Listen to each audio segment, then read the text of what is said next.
Hi guys! Gagawa tayo ng super yummy at super daling gawing pancake using Quick and Easy Pancake Mix. Bali yung isang box is nagkakalagang 99 at saka may dalawang pack na siya sa loob.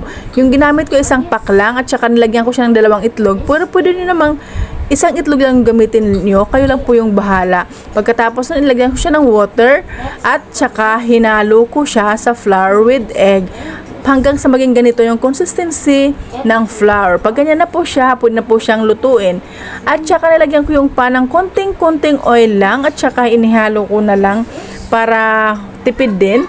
At saka inilagay ko na yung pancake mix sa pan at saka pag may bubbles na, pwede nyo ng kabilang side yung lutuin nyo. At pag ganyan na po siya, pangalawang pancake ko na siya.